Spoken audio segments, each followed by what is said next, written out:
Halo Sobat Jatim, jumpa lagi dengan kita di podcast Sehat Jatim. Kembali lagi dengan saya Cynthia Saraswati yang kali ini kita tetap membahas terkait tentang kesehatan. Sudah hadir bersama kita Bapak Safiuddin Ridwan, SPSI, MPSI Psikolog. Selamat siang Bapak. Selamat siang, senang bisa bergabung hari ini. Kali ini kita akan membahas banyak sekali terkait permasalahan kesehatan jiwa dan gangguan jiwa ya Pak ya. Ya. Mungkin sebelum kita mulai berbicara lebih dalam nih Pak, saya pribadi ingin tahu apa sih Pak perbedaan antara kesehatan jiwa dan gangguan jiwa itu seperti apa? Ya, oke. Saya gini. Jadi pembahasan ini nanti kita diskusinya ya. Salah satu di antara tujuannya agar masyarakat lebih aware, lebih awas tentang apa itu masalah kesehatan jiwa, kemudian upaya kesehatan jiwa, terus juga apa upaya yang bisa dilakukan oleh masyarakat luas. Nah, upaya kesehatan itu kan tidak hanya dilakukan oleh nakes ya, oleh tenaga profesional, tapi seluruh komponen masyarakat pun bisa melakukan upaya kesehatan jiwa itu. Tapi tadi bagus sekali pertanyaannya, apa bedanya masalah kesehatan jiwa dengan gangguan jiwa? Ya, karena itu juga pemahaman yang harus dibangun di masyarakat untuk lebih jelas biar tidak muncul stigma kepada penyandang gangguan jiwa. Oke, coba Cynthia gini, misalkan kamu dengar istilah ODGJ. Nah, yang terlintas dalam pikiranmu kata-kata apa yang sering muncul? Orang dalam gangguan jiwa. ODGJ, orang dengan gangguan jiwa. Mungkin ya orang yang bisa kita lihat biasanya di jalan-jalan. Di jalan-jalan, keluyuran, ya, apalagi dengan pakaian yang tidak teratur bisa dibilang. Penampilannya itu ya, terus? Itu lalu juga mungkin orang yang tidak punya arah Pak, gitu. Seperti itu sih. Oke. Nah, misalkan gini ya, ini kalau misalkan ada orang kayak gitu, keluyuran, penampilannya kumuh gitu ya, ditanya diem aja gitu ya, perilakunya aneh gitu, itu kira-kira ODGJ bukan?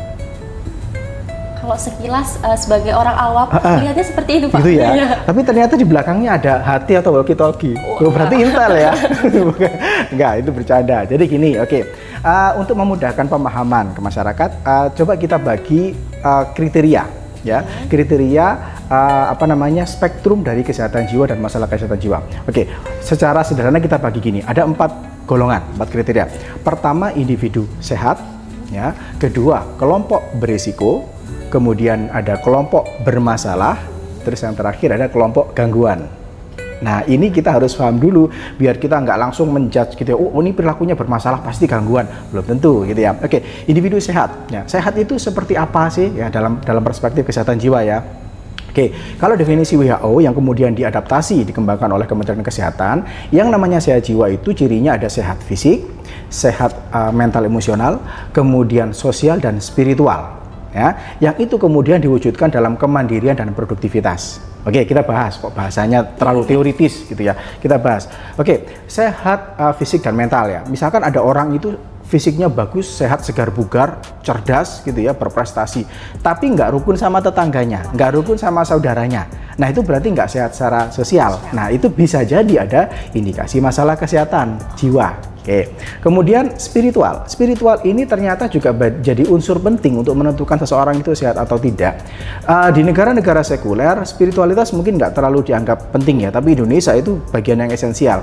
Apakah orang yang khusyuk berdoa, sholat itu pasti nggak ada masalah kesehatan jiwa? Ya tidak seperti itu. Jadi spiritualitas itu bagaimana kita mentransendensi apa yang kita alami sehari-hari ya, sehingga kita punya dasar mentalitas batiniah yang lebih kuat. Itu spiritual. Jadi konsepnya global, menyeluruh.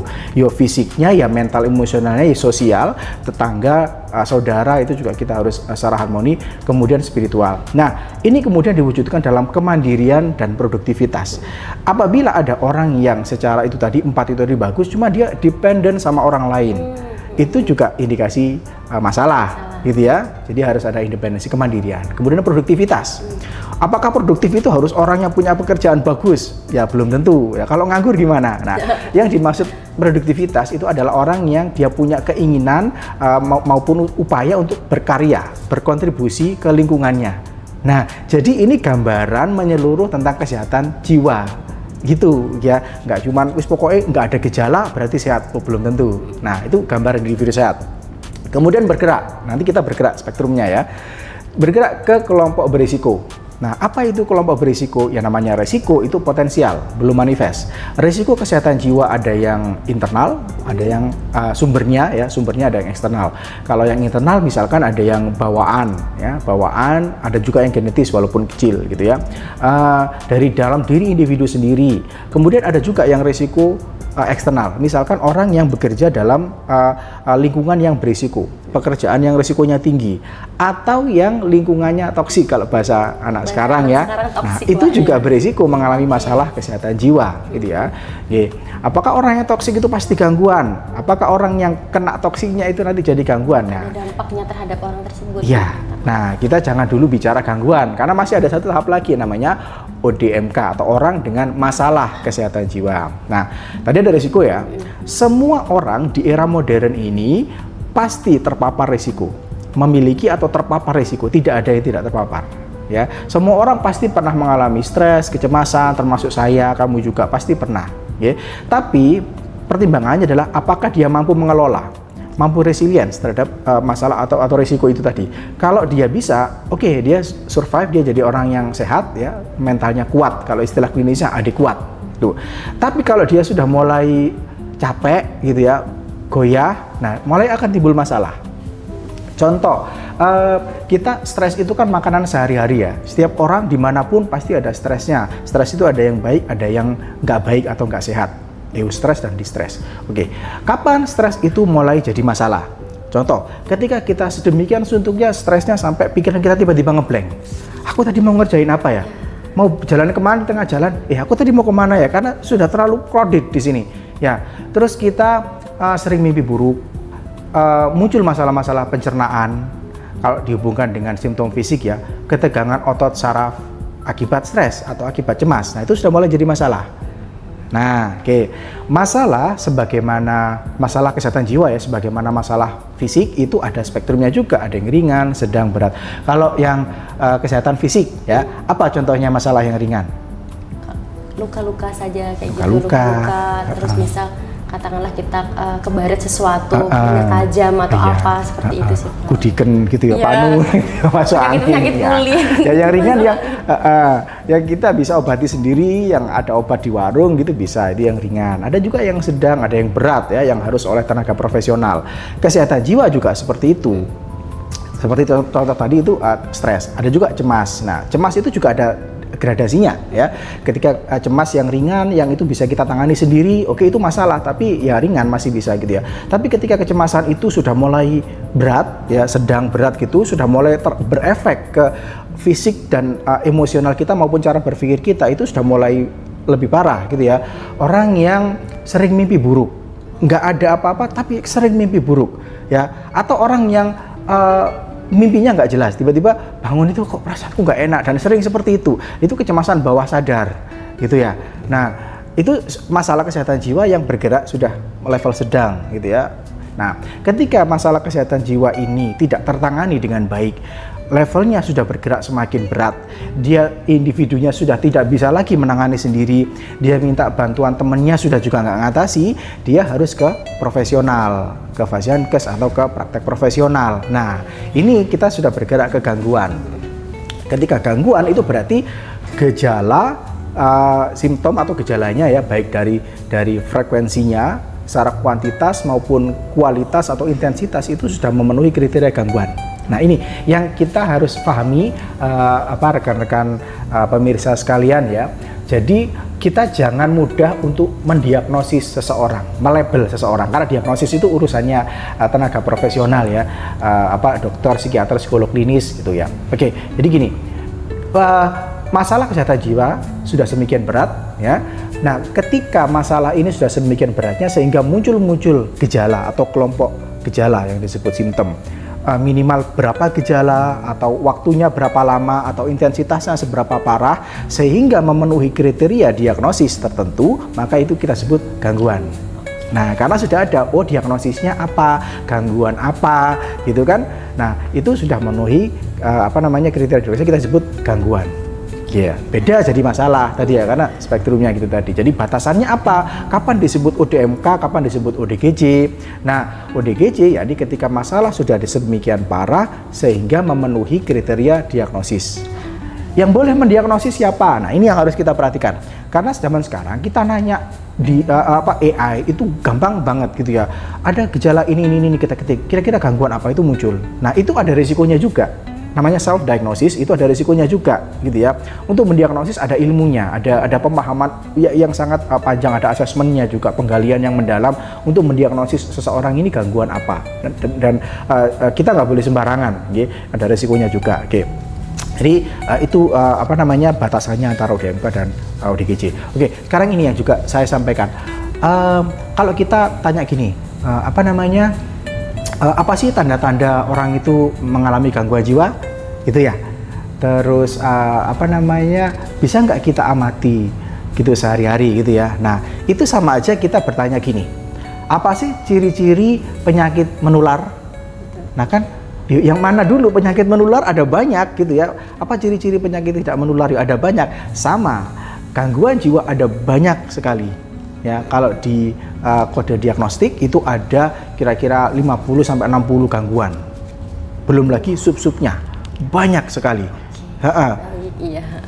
Seperti itu ya Sobat Jatim, tadi sudah panjang sekali itu penjelasan dari Pak Ridwan terkait apa sih sebenarnya perbedaan dari kesehatan jiwa dan gangguan jiwa gitu. Nah, beliau juga sudah menjelaskan sebenarnya tuh ada banyak tahap-tahap dan tingkatan-tingkatannya ya Pak ya. Tadi juga sempat disinggung juga bagaimana gejala-gejalanya. Nah, sekarang kita masuk ke arah gejala-gejalanya ya Pak ya. Apa sih Pak sebenarnya gejala-gejala seseorang itu bisa dikatakan ada gangguan jiwa gitu Pak? Mungkin kita bisa ngambil yang tadi ODGJ. Kenapa sih orang itu bisa seperti itu gitu? Oke, gejala itu berkaitan dengan jenis gangguannya. Nah, kalau jenis gangguannya kan ada banyak banget, ya kan? Ini sebagai gambaran aja, saya lanjutkan tadi penjelasannya. Ada gangguan mental organik, ya, gangguan jiwa yang terkait dengan kondisi mental. Contohnya apa? Demensia, delirium. Nah, itu ya. Gejalanya apa? Yuk ada sendiri. Nah, ini saya jelaskan secara umum. Kalau pemirsa pengen lebih jelas, gampang sekali sekarang Google gitu ya. Demensia gejalanya apa gitu ya, gangguan delirium gejalanya apa gitu ya. Kemudian ada gangguan mental dan perilaku akibat penyalahgunaan zat, nafsa. Tuh kan, jadi orang yang pakai nafsa sedemikian parah pada level adiksi ketergantungan itu masuk gangguan jiwa loh. Nah, itu ya. Ciri-cirinya apa? Itu juga dibagi lagi nanti zatnya apa. Orang pakai sabu gejalanya beda dengan orang pakai ganja, gitu ya. Nah, itu. Kemudian ada yang disebut gangguan jiwa berat. Berat di sini level bukan terkait dengan level keparahan, tapi jenis gangguan yang dampaknya secara kesehatan maupun pembangunan kesehatan itu parah. Ya, ini ada gangguan-gangguan yang namanya terkait dengan kelompok gangguan skizofrenik atau kelompok gangguan dengan gejala psikotik. Ya, nah itu kalau yang tadi kita bahas di awal tadi ada orang yang penampilannya nggak jelas gitu ya. Mungkin banyak di antara orang-orang tersebut yang menderita skizofrenia. Ya, gejala utamanya ada misalkan kayak halusinasi, delusi, kontak realitasnya sudah sedemikian parah gitu ya, perilakunya sudah aneh banget gitu ya, sudah kayak kontak realitasnya itu terputus gitu ya. Nah itu sekilas tentang gangguan jiwa berat skizofrenia atau psikotik akut atau kelompok gangguan psikotik gitu ya. Kemudian ada juga gangguan depresi, gangguan kecemasan, yaitu gangguan terkait mood emosional. Nah itu nanti dibagi lagi. Depresi itu ada bipolar, nah manik depresif. Gangguan cemas pun ada banyak, gangguan cemas umum, generalized anxiety, ada cemas berpisah, ada cemas apa, gitu banyak sekali ya. Nah kemudian ada gangguan yang terkait dengan perkembangan, termasuk retardasi mental. Nah itu juga bagian dari gangguan jiwa, banyak sekali. Gangguan pemusatan perhatian, hiperaktivitas.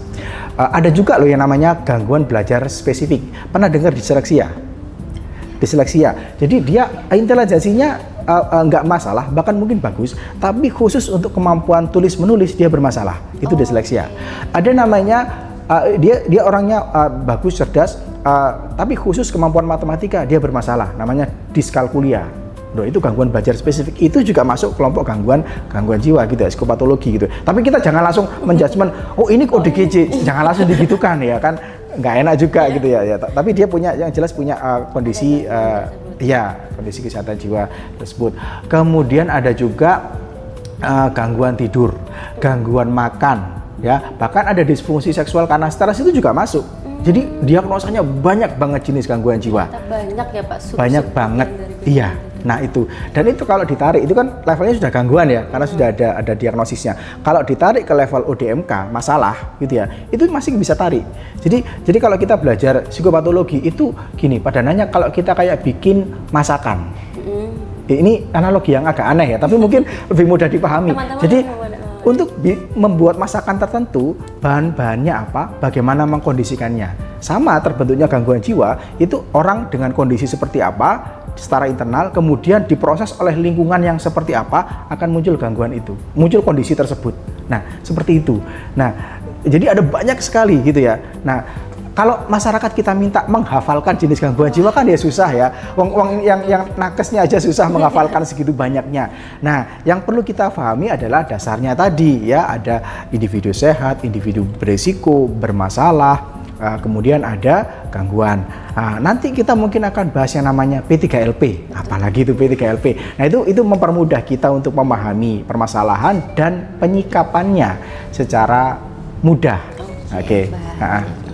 Jadi seperti itu ya teman-teman, Sobat Jatim, tentunya ternyata banyak sekali gangguan-gangguan yang mungkin bisa kita, kalau misal dibilang bisa kita alami itu jangan ya gitu. Gangguan-gangguan yang mungkin bisa mempengaruhi kehidupan kita seperti itu. Nah, sebenarnya satu lagi Pak ya, ini bagaimana sih Pak sebenarnya kita harus membangun awareness masalah-masalah tersebut supaya kita tuh tetap aware terhadap hal-hal atau sosial di lingkungan kita. Bagus pertanyaannya. Nah, jadi kita nggak hanya sekedar tahu gitu ya, tapi awareness itu yang penting gitu ya. Bukan sekedar informasinya, tapi kesadarannya dan kepeduliannya itu juga yang penting. Gini, konsep kesehatan yang berusaha kita bangun itu bukan yang sifatnya individual. Wis, aku yang penting aku sehat, temanku nggak sehat itu urusannya, nggak seperti itu ya. Tapi kita yang namanya sehat itu ya sehat bersama. Ada kita bangun kepedulian sesama, upaya untuk membangun komunitas atau kebersamaan dalam kesehatan gitu ya. Ini mungkin kita bahas yang namanya konsep P3LP. Kita sudah masuk ke ranah situ ya Pak ya? Oke. Nah, jadi gini pemirsa, ada konsep dari Kementerian Kesehatan yang saat ini kita sedang gencar promosikan, namanya P3LP, pertolongan pertama pada luka psikologis. Apalagi itu ya. Bahasa baru lagi untuk teman-teman kita. Oke, kalau kita mungkin sudah sering dengar P3K, pertolongan pertama pada kecelakaan. Nah, siapa yang menerapkan P3K?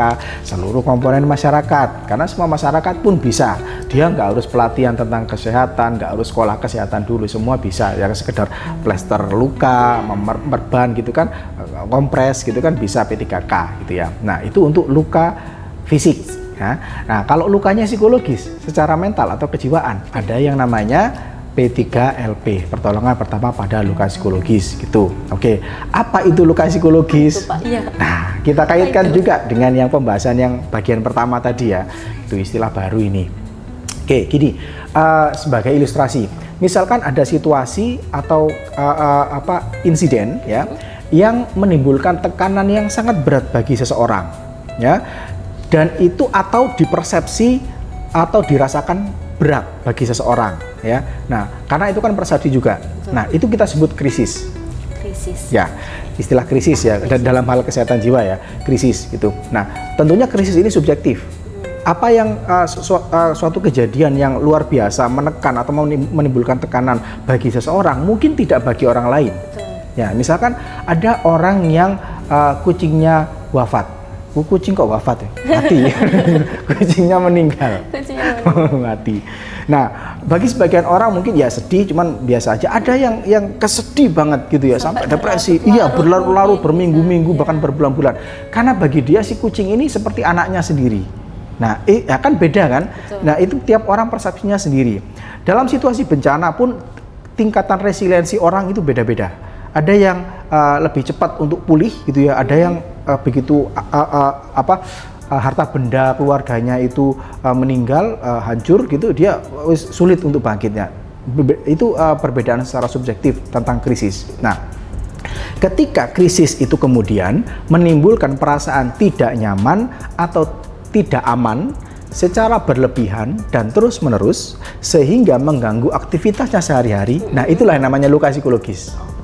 Nah, gitu ya. Jadi krisis tidak selalu muncul luka psikologis, tergantung apa dia bisa resilient atau tidak. Kalau nggak bisa, muncul tidak nyaman atau tidak aman secara terus-menerus mengganggu aktivitasnya sehari-hari, itulah menjadi luka psikologis.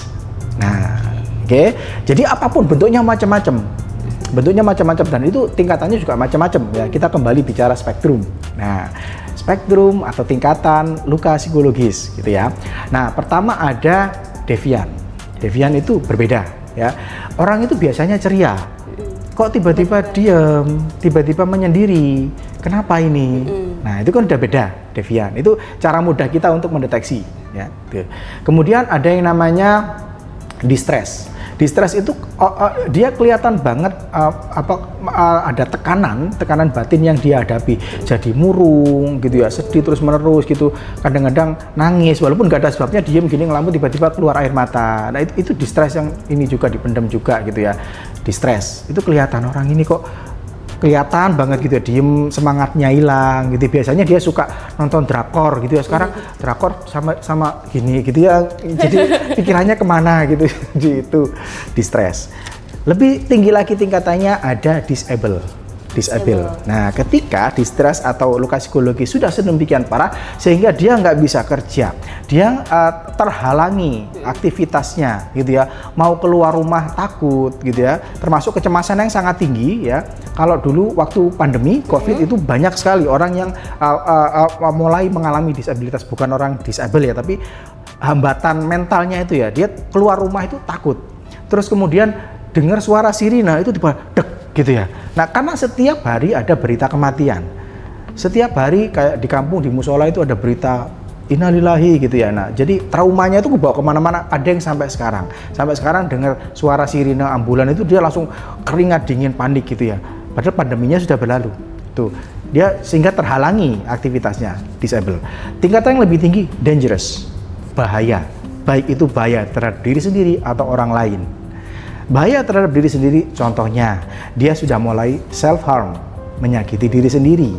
Lebih parah lagi, pikiran atau percobaan bunuh diri. Nah, ini yang saat ini di Jatim, pemirsa sekalian terutama mengkhawatirkan, semakin mengkhawatirkan. Ayo kita waspada, ayo kita lebih peduli dengan lingkungan sekitar kita ya, karena angka kejadian bunuh diri meningkat. Gitu. Tidak hanya angkanya, tapi usianya itu mundur. Zaman dulu orang bunuh diri karena tekanan hidup, dewasa karena tekanan hidup. Sekarang remaja, bahkan anak-anak sudah ada yang kepikiran kayak gitu. Itu bahaya sekali. Makanya kita harus bangun kepedulian, gitu ya. Dangerous, gitu terhadap diri sendiri maupun terhadap orang lain, ya. Karena tekanan mental yang sedemikian beratnya, dia agresinya meningkat sehingga kemana-mana dia membahayakan lingkungannya. Kemana-mana bawa gunting, bawa sajam gitu ya, mulai muncul indikasi-indikasi paranoid gitu ya, panik gitu ya, itu kan juga membahayakan orang lain juga. Nah, ini kita bisa amati, tidak harus tenaga profesional, tidak harus dia harus menguasai asesmen psikologi, wawancara klinis, tidak seperti kita amati aja, itu kita bisa tahu kok gitu ya, walaupun kita nggak bisa, oh ini seberapa parah, ini gangguan mana, enggak ke situ, tapi itu, ya, betul, setidaknya kita tahu ada indikasi secara umum, secara nyata ada masalah atau tidak, itu ada dulu. Ya. Nah, kalau kita sudah mulai bisa mengidentifikasi, itu aja sudah bagus, sudah langkah yang bagus gitu ya, gitu, membangun kepedulian gitu. Oke, sampai sini mungkin ada yang mau ditanyakan khususnya terkait kalau misalkan ada kapan itu kita harus tangani sendiri ya. Jadi gini Pak, kita sebagai mungkin bisa dibilang orang awam ya, tidak terlalu paham terkait bagaimana untuk menanggulangi. Nah, kita sebagai orang awam melihat teman kita, atau enggak, ya teman dekat kita kok tiba-tiba dia berubah, kok tiba-tiba dia diam. Nah, kita tuh sebagai teman dekatnya harus seperti apa sih Pak? Langkah apa yang bisa kita bantu untuk mungkin tidak meringankan bebannya, tapi mungkin bisa dibilang untuk menenangkan. Ya, gitu. ya. Kalau Cynthia pernah dia dicurhati sama temennya? Sering Pak. Sering ya, kelihatan gitu dari gesturnya itu pendengar yang baik gitu ya, orang mudah percaya. Oke, terus apa yang dilakukan kalau misalkan ada teman curhat? Biasanya pertama yang saya lakukan adalah mendengarkan. Mendengarkan. Gitu. Sebelum kita masuk ke tahap empati, Uh-huh. saya mencoba untuk menjadi orang tersebut walaupun memang tidak 100% akan bisa. Oke. Gitu. Pertama kita dengarkan keluhannya apa yang dirasakan. Kemudian memang ketika memang kita bisa memberi saran, saya akan memberi saran tapi tidak serta-merta seperti itu. Oke. Pernah nggak ketika ada teman curhat, kamu nggak punya solusinya? Pernah. Terus gimana? Ya kita bilang sabar ya gitu. Sabar ya, kuat-kuat gitu Pak. Kita ngopi dulu yuk. Iya, mau ngopi dulu. Oke, gini. Nah, ini ada sebuah upaya yang tadi kita bahas yang namanya P3LP, pertolongan pertama pada luka psikologis. Ini sebagai upaya kesehatan paling dasar yang sangat sederhana untuk menangani secara segera luka psikologis atau masalah kesehatan jiwa di sekitar kita. Oke. Nah, karena yang menerapkan ini adalah untuk masyarakat luas, semua komponen masyarakat bisa menerapkan, tentunya levelnya akan berbeda dengan upaya kesehatan yang dilakukan oleh profesional. Ya. Oke, nah kita bahas apa sih isinya P3LP? P3LP gini, kita bahas disusun secara sederhana ada 3 langkah. Gitu ya, ada 3 langkah. Kita pakai akronim 3M. Melihat, mendengarkan, menghubungkan. Ya, 3M, ingat, melihat, mendengarkan, menghubungkan. Nah, melihat, apa itu melihat? Nah, tadi kita sudah bahas awareness, kepedulian, ya, bagaimana kita mengamati teman-teman kita, gitu ya. Jadi kalau kita datang ke kantor atau ke kampus atau kemanapun, jangan datang duduk, gedung kerja. Kita paling mengamati teman-teman kita, gitu ya. Teman-teman kita itu melihat, gitu ya. Pasti kelihatan, gitu ya, secara umum. Memang ada masalah itu yang gejala itu yang covered itu nggak kelihatan, gitu ya. Tapi kita secara umum ada yang overt juga yang kita bisa lihat, gitu ya. Melihat, mengamati, tidak hanya gerak-geriknya, termasuk cara berpakaian, cara bicara, cara gestur, gitu ya. Orang ini biasanya duduk itu guyon-guyon dulu, kok sekarang tiba-tiba datang itu tiba diem terus langsung buka laptop, gitu ya. Ada apa ini, ya, gitu ya. Terus biasanya kalau disapa itu langsung sumringah, langsung ngoceh, gitu ya. Kok sekarang kok cuman ya gitu toh, gitu. Kenapa ini, kan kita pasti bertanya. Itu pengamatan yang sederhana yang semua orang bisa melakukan. Syaratnya cuma satu, peduli. Iya, dia tidak harus observer terlatih untuk mengamati teman di sekitarnya, gitu. Yang penting dia peduli, gitu ya. Terus tapi jangan kepo, dilihatin, gitu kan, nggak nyaman juga yang dilihatin ya. Ya kita harus mengamati secara wajar saja, secara natural, melihat, gitu ya, mohon kepedulian. Kemudian mendengarkan. Nah, kalau Cynthia tadi meminjamkan telinga untuk mendengarkan curhatan temennya. Nah itu, ya, jadi kita mendengarkan secara tulus, tidak menghakimi, ya, mendengarkan apa permasalahannya, gitu. Kita nggak usah terlalu ambisius untuk menggali, gitu ya. Pernah kejadian kayak gini? Kamu pernah nggak mengalami gejala seperti ini? Nggak usah terlalu ke situ, itu nanti biar urusannya nakes, gitu ya. Paling nggak kita mendengarkan, kita hadir di situ, ya. Mendengar beda dengan mendengarkan. Kalau mendengarkan kita hadir, kita menunjukkan gestur di mana kita peduli, gitu ya. Itu mendengarkan. Nah, kemudian yang terakhir langkahnya adalah menghubungkan. Menghubungkan ini adalah kita pertama menawarkan bantuan kepada orang yang bermasalah, orang curhat ke kita tadi, ya. Ini kayaknya masalahmu butuh penanganan lebih lanjut, gitu ya. Gimana kalau saya hubungkan dengan petugas petugas kesehatan? Atau kalau ada banyak pihak-pihak yang jadi penghubung dalam P3LP ini, tidak hanya kesehatan, walaupun ini kita bahas kesehatan jiwa, ya. Ada kayak DP3AK, Dinas yang Perlindungan Perempuan dan Anak, Dinas Sosial. Ya, kemudian ada juga pihak-pihak yang organisasi masyarakat yang peduli terhadap kesehatan, terutama kesehatan jiwa. Kelompok peduli ada banyak, gitu ya. Ada kelompok peduli schizofrenia, kelompok peduli autis, banyak juga, ya. Down syndrome juga ada kelompok pedulinya. Itu kita bisa menghubungkan ke sana, gitu ya. Nah, orang yang menerapkan P3LP itu namanya first aider, atau kalau terjemahnya penolong pertama. Nah, penolong pertama, dia adalah orang yang mau dan mampu menerapkan P3LP itu ke dirinya dan lingkungannya. Nah, P3LP bukan trauma healing. Beda. Kalau trauma healing itu kan penyembuhan. Berarti dia harus sakit dulu dong, harus ada gangguan dulu. Kalau ini enggak. Dia tujuannya bukan untuk menyembuhkan, juga bukan konseling ya. P3LP bukan konseling. Kalau konseling itu ada tata caranya, ada prosedurnya, harus ada pelatihannya juga gitu nggih. Nah, first aider ini atau yang menerapkan P3LP tidak dituntut untuk memberikan nasihat. Dia tidak harus memberikan nasihat, memberikan solusi gitu ya. Sangat simpel, cukup melihat, mendengarkan, menghubungkan gitu aja. Atau kalau misalkan yang ditolong ini kok kelihatan tegang gitu ya, kita bantu untuk relaksasi boleh. Relaksasi kan kita ada banyak ya cara yang ringan ya, kita buka aja di YouTube cara relaksasi sederhana, itu ada banyak caranya. Ada yang pakai pernafasan, ada yang pakai imajinasi, ada yang pakai musik gitu ya. Nah kita bantu yang ringan-ringan seperti itu boleh gitu ya, tapi tidak wajib ya, karena yang langkahnya 3 itu menghubungkan gitu.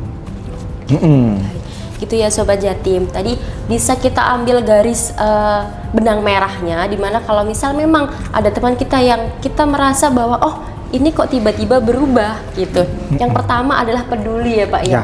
Kita ikut hadir ya, kita tidak harus kepo banyak-banyak gitu. Kita tidak perlu menanyakan sesuatu hal yang mungkin tidak nyaman mereka ungkapkan dan nanti malah lari kepada ya, kita. gitu ya. Iya, takutnya nanti malah diinterogasi jatuhnya Pak.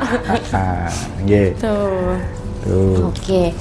Sudah lumayan banyak sekali ya Pak ya tadi ya informasi-informasinya. Oh iya, ini bagaimana kita belajar P3LP? Ya tentunya masyarakat sudah tahu oh P3LP itu seperti ini. Terus kita belajarnya gimana gitu ya? Tahap-tahapnya kita seperti apa, harus apa gitu. Ya, jadi gini, P3LP itu program promosi kesehatan jiwa dari Kementerian Kesehatan ya, yang melaksanakan adalah Dinas Kesehatan dan Puskesmas setempat sewilayah.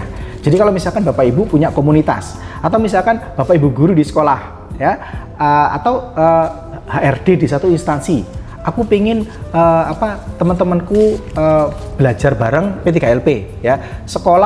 Di sekolah itu ada guru-guru dan siswanya diajari P3LP. Bisa. Atau dalam satu instansi pegawainya ayo belajar bareng P3LP. Bisa. Caranya silakan menghubungi Dinas Kesehatan di wilayah masing-masing atau Puskesmas di wilayah masing-masing. Jadi mereka pasti akan bantu karena itu juga mereka programnya dari Dinas Kesehatan juga gitu ya.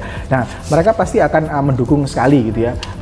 Kita ada narasumber petugas yang untuk melakukan orientasi P3LP ya, orientasi P3LP ke masyarakat. Monggo silakan itu ya. Atau kalau misalkan jenengan browsing cari bahan-bahan untuk kalau mau belajar mandiri ya, tapi sebaiknya koordinasi juga dengan Dinas Kesehatan maupun Fasiankes Puskesmas tempat gitu. Berarti Sobat Jatim semuanya jika memang ingin itu belajar bagaimana menerapkan P3LP bisa langsung menghubungi Dinas Kabupaten Kota masing-masing gitu. Baik. Nah, apalagi Pak mungkin ada yang mau di? Oh ya, ini. Nah, P3LP itu kan nanti benar-benar dipromosikan oleh Dinas Kesehatan, seluruh dinas kesehatan ya, provinsi, kota gitu ya. Nah, di Dinas Kesehatan provinsi ini kita punya satu program unggulan ya terkait dengan kesehatan jiwa. Nah, programnya Bu Gubernur.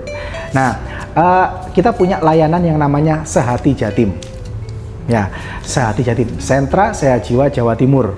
Nah, nanti kalau pemirsa pengen tahu tentang Sehati Jatim, silakan aja googling atau browsing Sehati Jatim, itu nanti muncul websitenya. Di situ ada nomor teleponnya juga gitu ya. Nah, apa sih Sehati Jatim itu? Kalau kita tadi bicara menghubungkan, tahapan dari P3LP menghubungkan gitu ya. Nah, ini bisa jadi pihak yang bisa kita hubungkan ya. Kalau kita punya teman yang ada masalah tadi ya. Gini. Sehati Jatim itu merupakan sebuah sentra layanan, bukan Fasiankes ya, tapi sentra layanan. Di situ ada tenaga profesional kesehatan jiwa yang praktek di situ, memberikan pelayanan dari promotif, preventif, pencegahan maupun kuratif sederhana atau konseling ya. Di situ kita bisa pemeriksaan sederhana kesehatan jiwa, ada konseling online, offline, teks maupun datang langsung ke lokasi bisa, dan semuanya gratis ya. Layanan tidak berbayar ya. Silakan nanti browsing aja. Kita sudah sediakan medsosnya ya, ada IG-nya, ada YouTube-nya, ada Facebook-nya, website-nya juga ada. Browsing aja Sehati Jatim Nah itu juga nanti bisa kalau teman-teman yang jadi first aider-nya P3LP ini aku menghubungkan kemana ya, silakan aja hubungi ke situ juga boleh, begitu. Jadi Dinas Kesehatan sudah memfasilitasi kita semua ya Sobat Jatim untuk bisa dikatakan ini curhat gitu. Curhat nanti langsung bisa konsultasi, langsung bisa nanti dikelola dan langsung dilayani oleh profesional gitu di Sehati Jatim gitu. Secara gratis ya Pak ya? Iya, secara gratis, jangan lupa. Nanti minta tolong ya dari Sehati Jatim seperti itu. Oke. Nah, untuk yang Sehati Jatim nih, kita membahas tentang program Sehati Jatim. Nah, ini tuh nanti prosesnya seperti apa Pak? Apakah kita nanti harus mengisi data-data kita ataupun nanti takutnya kan kita sedang pengen curhat ya Pak ya? Apakah nanti data kita akan dijadikan arsip saja atau mungkin nanti akan seperti apa, kan takut ya kita sebagai orang betul. Sebagaimana penyedia layanan kesehatan pada umumnya, data pasien atau klien itu merupakan rekam medis yang sifatnya rahasia, gitu ya.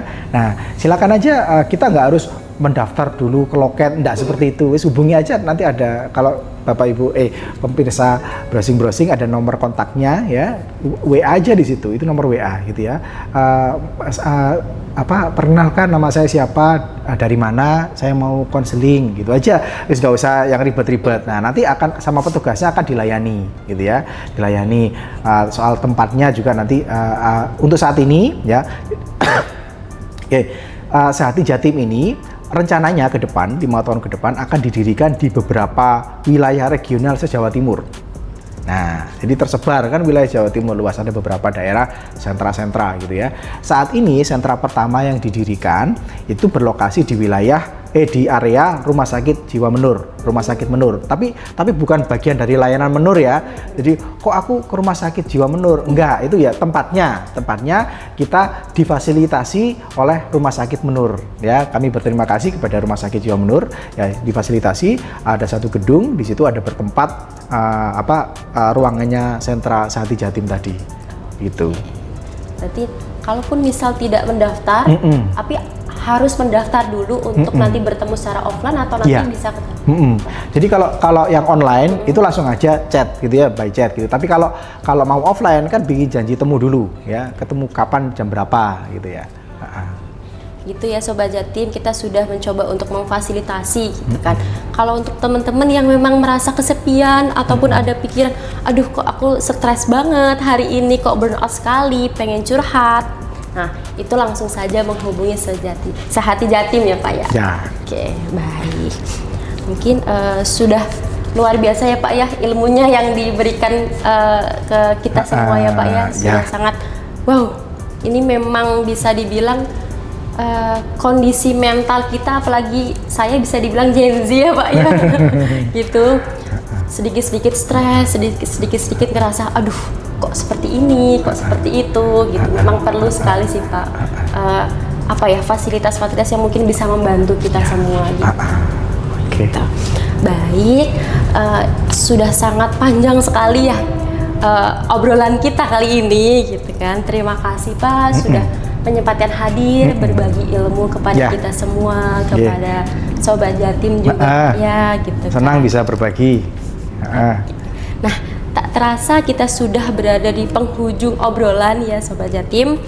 Kemudian juga kita juga harus peduli, itu yang tadi saya kutip dari Pak Ridwan, di mana kita harus peduli terhadap sesama. Oke, bisa dikatakan kita adalah manusia yang harus mandiri, tapi kita juga harus peduli terhadap kondisi dan lingkungan sekitar, seperti itu. Betul. Kita mencoba untuk mendengarkan, dan jangan pernah kita menghakimi atau judging terhadap teman-teman ataupun kondisi entah sosial teman kita ataupun kondisi kesehatan teman kita gitu. Nah, semoga podcast kali ini bisa menjadi pengingat kita bahwa ternyata menjaga kesehatan psikologis itu adalah tanggung jawab bersama ya Pak ya. Ya, betul. Gitu. Karena jiwa yang sehat akan melahirkan kehidupan yang lebih kuat, produktif dan bermakna, seperti itu. Mungkin saya selaku host pamit undur diri. Terima kasih sekali lagi Bapak sama-sama, Mbak Cynthia, atas waktu dan ilmunya. Jangan lupa teman-teman like, komen, dan subscribe. Tunggu kita di episode ketiga. Terima kasih.